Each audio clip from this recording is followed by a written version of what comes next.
we said among the 613 commandments, there are several negative prohibitions that are followed, that are rectified by a positive obligation.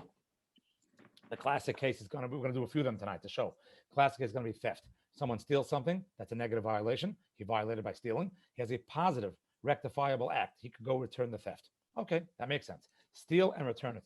When you do that, you violate a prohibition and then you fulfill a positive obligation.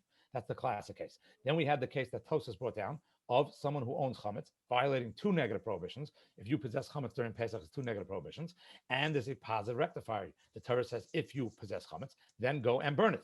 It'll be the same exact case. The Maimonides, the Tosfos says, that was our wild idea last week. It's open Tosfos. Tosfos says that if you have chametz, you realize that you possess chametz. In order to avoid the prohibition, what you should do right away is instantaneously have in mind to fulfill the positive obligation. If you do that while you're possessing chametz at 8:05 until the next day at 6:55 until you actually burn it, you are not violating anything. Because if someone has, and if someone has, so anytime you're going to have a negative prohibition that has a rectifiable positive obligation, we have two laws. First, you do not get lashes. I can't give you lashes because you might fix it up. I stole money out of Michael Best. I stole an object, a small object. The courts come to me and say, listen, you violated a negative prohibition. You're going to get punished now. So what do you mean I'm going to get punished? I might still return the object. So you can't punish me now because when I return, I'm getting away with it. That was our case. Now, what Tosfos says was that you can have in mind to fulfill the obligation, and therefore you're not violating anything as it goes on. And our question was, wait a second, can you do that with theft? Answer was clearly not. Open Talmudic passage. So you cannot steal with the intent to return it, but you can possess chametz with the intent to burn it. And our question was, what's the difference between the two cases? What is the practical? What's the law behind it? What's the logic behind it? And we said, based on that logic behind it, we're going to answer other cases of lava, let's say prohibitions that have a rectifying potential obligation. Can you have in mind to do something like that? So our main one was going to be another Pesach obligation, which is going to be leaving over the meat. When you slaughter an animal for your Pesach meat, one of the obligations is you must roast it, don't eat it cooked, don't take it out of the room, and one of them is don't leave it over till the next morning. If you leave it over to the next morning, you violated a negative prohibition, but you have a positive rectifying ability. You can burn it, just like owning chametz has a positive burn, leaving over the meat of the carbon sacrifice has a positive burn. So our question was, can you have in mind? I'm going to leave it over and have in mind. That same general question. So we really want to know is, for these two, why is theft not allowed when you have in mind? And why is leaving over chametz, yes, having in mind? And then we're going to go through the rest of them. So I have a very wild law idea. And due to the fact that half of this class, more than half of this class are lawyers, hopefully they're going to enjoy this. So we have a rule like this. Let's give another classic case, theft. So we're going to have this. The Rambam is, we're going to quote several Rambams here, and we're going to show a major idea. So we have this concept again. It is this. Let's pick the classic case of theft. Theft has a different reason why I'm wrong what I'm saying right now in law, but it's still important in the idea. I steal, Rosen's back on. So Michael, you're now not a victim of Hubner's theft. I steal Rosen's goblet. At this point in time, I am a violator of a negative prohibition. Do not steal. Technically, I should get lashes for it. The courts will not give me lashes. Why not? Why won't they give me lashes? I violated a negative prohibition. The answer is because I can take that goblet and return it to Rosen. And since I return it to Rosen, I thereby rectify. Excellent. Thereby rectify it. I do not get lashes. Here in the Rambam is saying different types of reasons why you're not punished with lashes. Look at number 2. Whenever a prohibition does not involve an action, here they say deed. If you violate a prohibition without an action, not punishable by lashes, except the case we're not getting into. Look at the next paragraph. Whenever a prohibition requires financial compensation, so do not steal, it is not punishable lashes. Now look at the next one. This is the one we're discussing tonight. Whenever a prohibition can be, I said rectified, here they corrected by the performance of a positive commandment. That means you violated something and now you can fix it up. What's a famous case? We said last week theft. Now we have another case. Do not take the mother bird together with, not take the mother together with the offspring, or do not complete the reaping of the corners of your field. Now if you do this thing, if you're supposed to normally send away the mother bird, but if you took the mother bird, you violated a negative commandment. It says, do not take the mother bird. What happens if you do it? The pasuk tells you, if you took it, send it away. Okay, so that's a rectifiable act. I took it, I violated, I can rectify it by giving it away. Therefore, there is no lashes. Why? How are you going to give me lashes? I might send it away in 2 seconds from now. Another case, do not reap the corners of your field. You have to leave that for the paupers. If you cut it, what do you do now? I'll tell you what you do now. Hand it over to them physically with your own hands. You don't leave it for them, you hand it over. Can't get lashes. Why can't I get lashes? I could fix it up by giving it to them. But here it says something else. It is not punishable by lashes. The one detail all the lawyers on screen have to realize, crucial detail, unless one does not perform the positive commandment. That's obvious now. That means like this. if I took the mother bird and they tell me you got to send it away, and I'm like, okay, what are you gonna do about it? Well, we might give you lashes. Why might you give me lashes? Well, you will get lashes if you don't send the mother bird away. So send it away. We won't give you lashes. Let's say at that moment in time, the mother bird dies in my hands. You know what happens now? I get lashes because I can no longer send the mother bird away. I now have a situation where I cannot rectify it. So whenever you cannot rectify it, you now get lashes. So Charles, why am I big on my screen? I'm going to tell you now, Charles, to go a couple of Rambams to show you what it is. Question. Yes. If you threw literally after the bird died in your head, you threw it away. Does that count? No. You literally threw it in the air. Oh, it's too late. So now look what it says. Go to Zroyim in the Rambam in the same system you had a second ago. Chapter 1. I'm going to show you another case. Look at number 3. Gives us there's a classic Rambam. Scroll down here.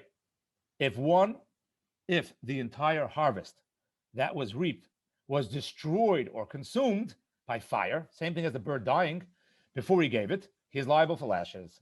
The reason is that the violation of a negative commandment, and he did not fulfill the positive commandment, that could be corrected. So a very simple case. Whenever it's a rectifiable concept, the Rambam, by the way, is going to list all of these ideas that every time the Rambam has one of these, what they write, rectifiable or corrected? As it says, you cannot fill. Okay.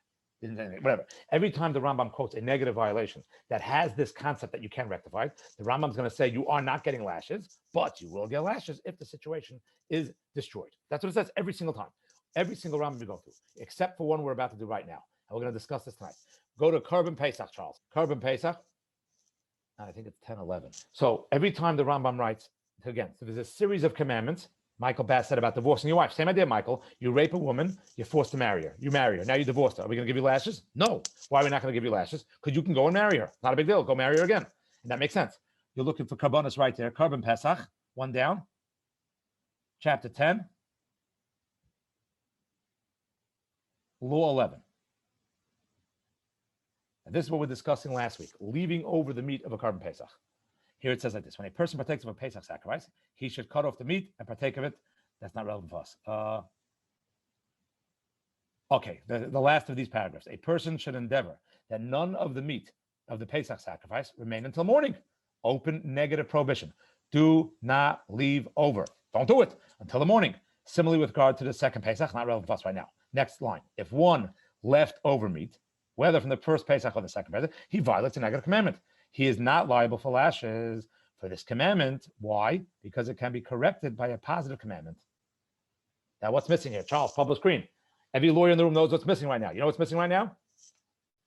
What's missing right now is that the Rambam, in one of the only cases, does not state openly, but if you destroy the meat, if you contaminate the meat, and you cannot rectify it, then you have a problem. Then you are going to get lashes. The Rambam said that here you violate a negative prohibition, but you have a chance at rectifying it, so you won't get lashes. The Rambam never added on that last detail. By the way, if you blow the opportunity, you're going to get lashes. He wrote it by reaping the field. He wrote it by divorcing the wife. He wrote it by, what was the first one we had? He wrote it, we didn't do another, by the mother. If you send the mother bird away, let's see the last one, Charles. You know, might as well see it inside, Charles. We're going to go to Shechita. Where is it? Chapter 13 and Shechita. 13:1 says, when a person takes the mother bird together with his young and slaughters its meat, it's permitted to be eaten. He is, however, liable for lashes for slaughtering the mother. Do not take the mother together with his offspring. I mean, simple. Now look at number 2. Similarly, with regard to all, there's a crucial line right here. With regard to all negative commandments that can be corrected by a positive commandment, one is obligated to fulfill the positive commandment. If he does not fill it, liable for lashes. That's a Rambam saying every case. Now, the Rambam gave us a general rule here, and I'm telling you, in every single one of these cases, again, in like verse 2, the Rambam then went and specified the detail. By the way, if it happened, the only case the Rambam did not do it, as we just saw, was in the Korban Pesach question. Korban Pesach, the Rambam says, do not leave over the meat, and you won't get lashes because you could always fix it up. Why didn't? This is our bomb question tonight. Why didn't the Rambam add in the detail? By the way, if you mess up the situation, then you're in trouble. You're going to get lashes. That's the question we have tonight in front of us. Public screen, Charles. So I'm going to give you a very wild answer here. Something that I'm not big enough to say, but the Baruch Tom says it. That's early 1800s. He says like this. There are 2 ways to look at negative commandments. Not every negative prohibition is equal to all other negative prohibitions. That's something we have to know right now. Some are more volatile. Some are more important. Some are more strict than others. So he says like this. We know, for example, we read before, if someone violates a negative prohibition without an action, he will not get lashes. If a prohibition is violated without an action, you don't get lashes for it. We just said now something that can be rectified. If it's still available to be rectified, will not get lashes. Not available, you will get lashes. What about, are they all equal the same? So the Baruch Tam says like this. There are two ways to look at it. We're going to start with taking the mother bird away, because that's a more classic one. You take the mother bird, you're supposed to send her away. You didn't send her away. That's a violation, but you can send her away now, so you don't get lashes. But if the mother bird now you can't send away, it dies, you get lashes. Why? Because the truth is the negative prohibition of do not take the mother is equal to all other negative prohibitions. Don't eat meat, don't eat pig, don't do X, don't do Y, don't do Z. If you do it, you get lashes. These are the same way. If you do it, you get lashes. There happens to be a technicality that the lawyers could work on. There is a way I could avoid it by doing the positive commandment. Once the positive commandment is out, I go back to the standard status quo. Status quo is now you're going to give lashes. You violated a prohibition. Every time you violate a prohibition, you get lashes. Classic rule. There are some prohibitions that are considered weaker prohibitions. Those prohibitions are weaker. What does that mean? That means the prohibition is that I'm not actually rectifying it directly. Let's give the example. When I take the mother bird, God wanted this mother bird sent away. I have it in my hand right now. That's a problem. You know what God says? Rectify it now by sending it away. That's great. So if you send it away, you're actually doing what God told you to do originally. Originally, he said send it away. You didn't do it. Now he said send it away. Don't steal from Rosen. Now you stole. When I give it back, I'm back to the same place. I now have Rosen has his thing back. Well, I wasn't supposed to do it, but everything's back to the status quo. But let's go back to the case now of God says, do not leave over the meat. I left it over. God says, oh, you left it over? Okay, burn it. But wait a second. That burning is a positive commandment, but it doesn't rectify what I did. I left it over. God said, don't do it. And when I do something now, I'm not exactly changing the past. I'm now have a new commandment. So he says like this, anytime the rectify, that's a verb right now, anytime the rectify is not a direct rectify on the prohibition, take the bird, you should have given it away, so now give it away. Don't take the money, now give back the money. But it's something wild. Don't leave over, okay, so now you left over, burn it. When it's a side concept that does not have to do directly involved with the original transgression, that means that prohibition is a weaker prohibition, and it never gets lashes. It never gets lashes. Why not? It's a weaker prohibition. We're labeling it, you don't get lashes because it's rectifiable, but that's not the reason. The rectifiable proves it's a weaker prohibition. Only normal prohibitions have a chance at lashes. A normal prohibition that has a rectified situation won't get lashes as long as the rectified is available. When it's not available, back to regular prohibition. When you have a weaker prohibition, for example, something that done without a action, we saw a second ago, something that we said a second ago, if anyone remembers, that you can't give back the money to it, whatever that means.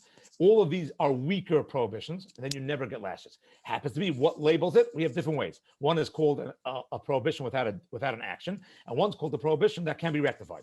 But in those weaker prohibitions, you never get lashes, whether you can rectify it or not. So the Rambam in 90% of the rectifiable prohibition says, if you don't rectify it, you're going to get lashes. Why? Because that's a normal prohibition. You have a chance. You blew the chance. That's it. You get lashes. But he doesn't say if I leave over the meat. You know why? Because the rectify of leaving over the meat or burning it is not directly tied into leaving it over. Therefore, it's not rectifying it directly, which means why you're not getting lashes. It's a weaker prohibition. Weaker prohibition, you never get lashes. Whatever happens, you're never going to get lashes. Everyone following? Charles has a question. Yeah, I have a question because the rectification in this case with the meat is connected to it because the commandment is get rid of the meat. Eat the meat. Which is to eat the meat. And no, it says don't leave any over. It doesn't necessarily eat the meat. It says don't leave any over. That's don't why. Leave any over. Eat the meat, don't leave it over. You left it over and now you're getting rid of it. But that wasn't the point. The point is now that you left it over, burn it. The point was you should not have left it over. You now left it over, right? And you left it over, and now it's still left over. Happens to be we give you a way out. We tell you can burn it, but it was left over. You have leftover meat now in front of you. I'm not going back to the status quo. The original status quo was don't leave it over. The original status quo was don't steal. Now I give it back. Rosen has no loss of money. The original status was let the bird go. I took it. Now I let the bird go. The Pesach one is really weird though because you're not doing something. By not doing something, you've done the wrong thing. Excellent. Not for now. Excellent. But that's not what we're discussing. There are several prohibitions that are violated through non-action. When the Torah says do something and you don't do it. Another one, let's say give charity. So how do you violate giving charity? By not doing something.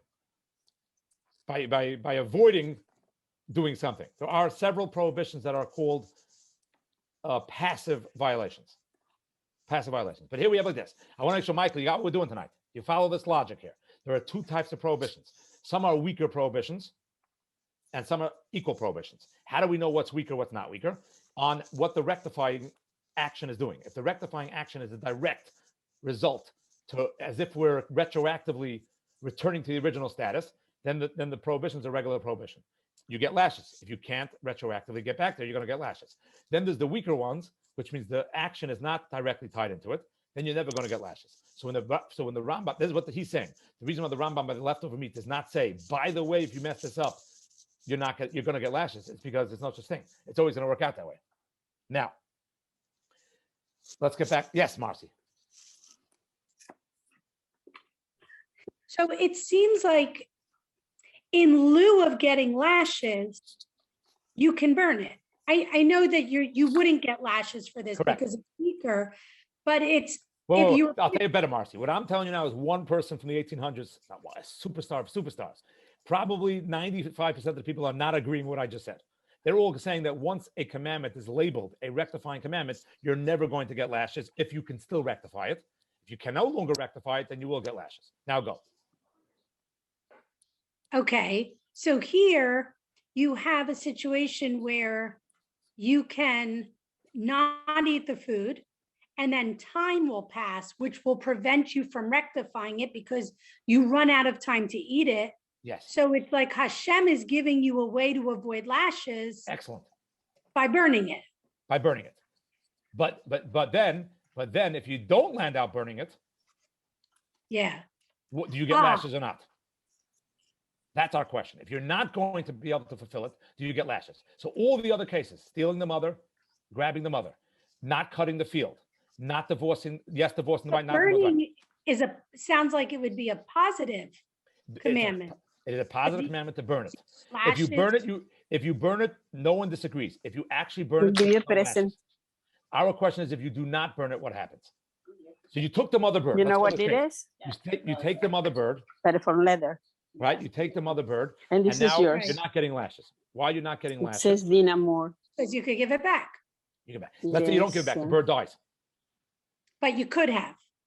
So you're saying, but if the bird dies and you didn't, then you get lashes. Let's say now I cut the field. I wasn't supposed to cut the field. Leave it for the poor person. I'm not going to get lashes because I can give it to the poor person. Let's say miraculously, whatever I cut, someone ate it. I ate it by mistake. Then I'm going to get lashes.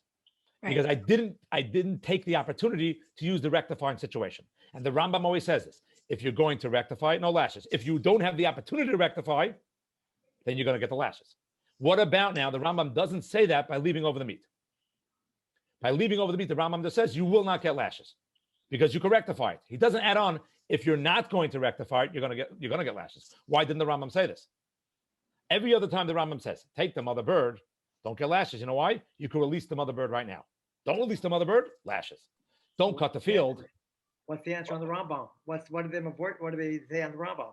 There's this new idea is going to say that the Rambam is very specific. Every time the Rambam said, you will not get lashes because you can rectify it. And if you don't rectify it, you're going to get lashes. Only one case he's not saying that, by leaving over the meat. Why is he not saying it by leaving over the meat? Because you're never going to get lashes. Whether you land out burning it or something happened and you can't find it. Let's say, Marcy, you left over the meat and now you lost it. So we come to the guy, we say, you left it over, you're going to get lashes. But I might burn it. It's lost. So should we give you lashes?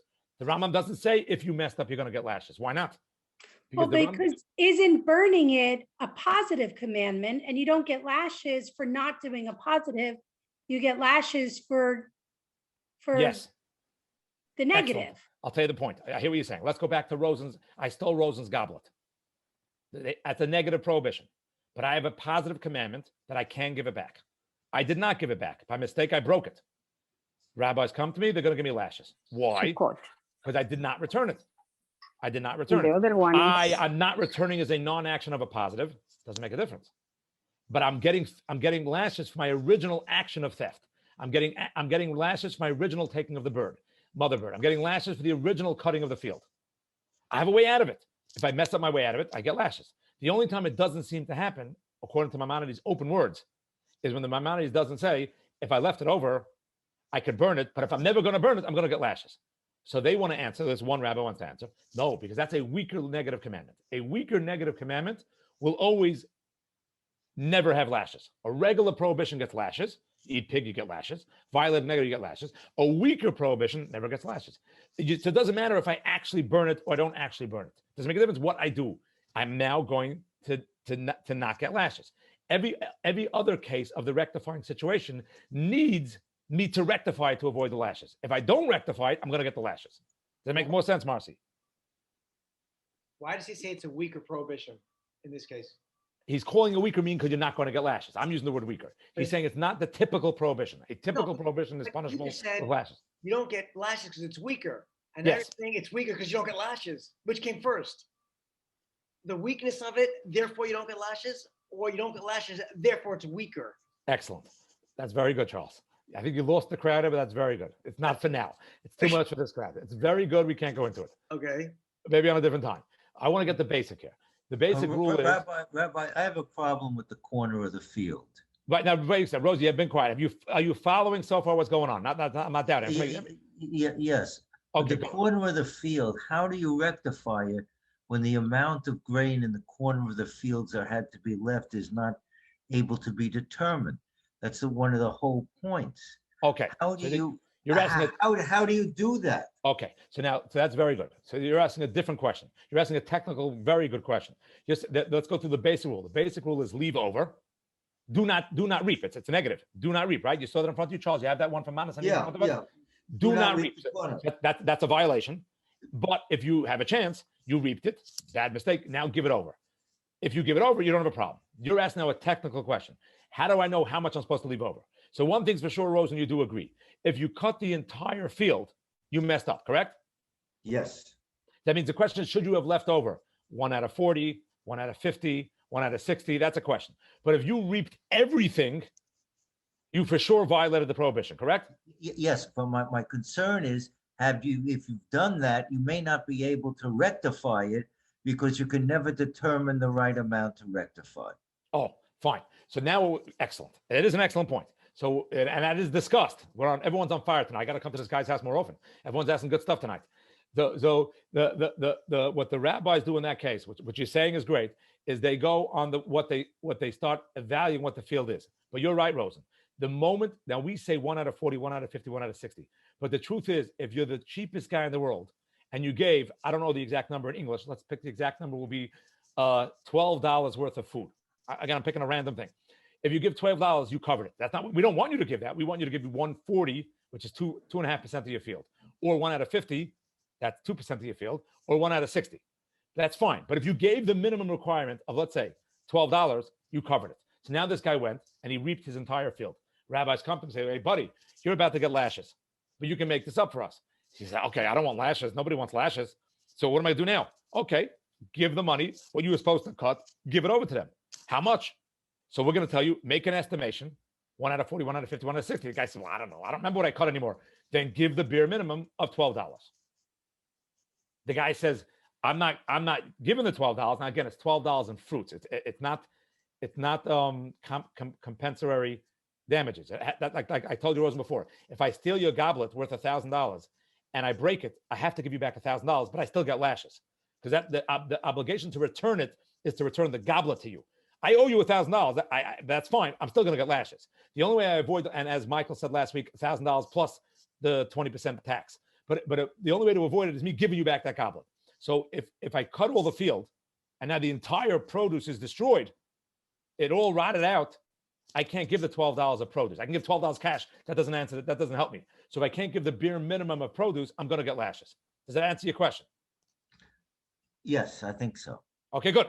So now, this is what Hubner wants to do, my wild idea tonight. One of the most wild ideas of all time. So we have a question that we asked last time. We have a question. The Tosfos said that if you possess chametz, then you could avoid anything by having in mind right away, I'm going to burn this chametz. Is burning, and we said that's a wild idea. Does this apply to all negative prohibitions? Can I steal a goblet from Rosen, planning on returning it? No. Can I take the mother bird, planning on sending it away? We weren't sure. No one. Tosfos only says it by one case. In one case, Tosfos says you can have in mind when you possess chametz. We know one other case you cannot steal and have in mind. These are our two extremes. According to Tosfos, you can, yes, have chametz planning on rectifying it by burning it. According to the Talmud, you can never steal and planning on returning it. What about all the 100 cases in between? What's the difference? So I want to say like this. As I was saying 5 minutes ago, when you burn the chametz, that's not a direct rectifying thing. Steal, return. Take the mother, give the mother back. Cut the field, give the produce to the ani. Leave over meat, burning, not exact. What about owning chametz then burning? I want to say, not exact. We told you don't own chametz at 8 o'clock. It's not exact. You know what that means? If it's not exact, that means, as Charles called it before, it's a weaker prohibition. So Hubner wants to say that the logic of Tosfos is a weaker prohibition, intent works. Whenever I'm violating a weaker prohibition, I say, I'm going to fulfill the obligation, you're good to go. Only on the weaker ones. So now, the most obvious question of all time. Tosfos doesn't say this. Can I leave over the meat, planning on burning it afterward? Yes or no, Charles? Oh, you're killing me. Yes, you can. No, but it has to be after the fact. Doesn't have to be after. No. You can't Tosfos plan says, Tosfos says, while you're possessing chametz, you opened Michael's refrigerator, the cake was there, and you realize, oh, Michael has cake in his house on Passover. What are we doing? Instantaneously have in mind, we're going to burn this thing. We're going to take that kalua and pour it down the toilet. That's kosher. Okay, right. That's kosher. Why? Why is that allowed? We don't know why that's allowed. Where did Tosfos come up with an idea you could do this? So I'm saying like this. You know, you come up with it, a weaker prohibition. When there's a weak prohibition, then you know what you could do? You could have intent. When you're violating it, don't worry about it. So now, Charles, again, the obvious question. Can you leave over meat and say, you know what? I'm going to plan on burning it afterward? The answer is yes, because leaving over meat is a weaker prohibition. How do you know it's a weaker prohibition? Because the rectifying act to it is not direct. We said don't leave it over. Burning is not. This is real Lumdus Law 101. Yeah. Lumdus Law 101. Now, let me give you the answer. That was a different answer. So we had a question again from last week, which I emailed out everyone the written version of it. We have a theft cannot be done with thought process to return, and Tosfos says that that owning chametz can be. We don't know what about all the other ones. So we gave different answers last week. The answer we're giving tonight is if it's a weaker one, yes, a non-weaker one, no. Now I'm giving the answer. The difference between theft and owning chametz, we have famous two categories of sins. Man versus man, man versus God. Can I steal from Rosen and then say, Rosen, I'll return you your object? No, that's disgusting. Rosen doesn't want me to steal his object. Rosen's not interested in me stealing his object and returning to him in a week from now or in a year from now. He wants his object. What about possessing chametz? That's between me and God. Me and God, you know what Tosfos says? Yeah, you tell God you'll take care of the positive commandment. You're okay to go. The difference between positive and negative. Can I grab the mother bird and say to myself, I'm going to send it away afterward? Yes, because nobody cares except for the bird. Can I cut the field when the poor people are not going to get it and say, you know what, I'll do it? Charles says, no way, you can't do it. Charles, can I leave over meat from the Passover sacrifice and say, you know what, I'm going to burn it later on? Of course. By the way, this answer is mind-boggling that no one thought of it here. I'll be honest. All the other answers I sent you last week, Eric had one of the answers. Charles had the other answer of action and non-action, which you're continuing that same thought process tonight.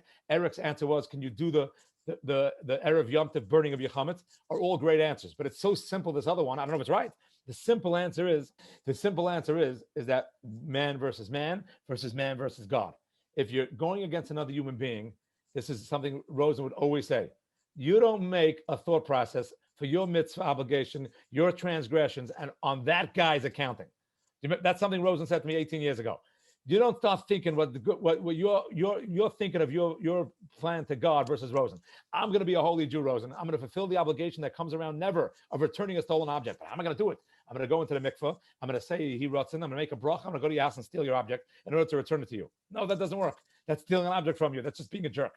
But if I'm going to do it by mistake when I open Michael Bass's freezer and I find a piece of cake in there on Passover, that's fine. That's against God. If you got a problem with God, think, you know what, God, don't worry about it. I'm going to fulfill the positive obligation.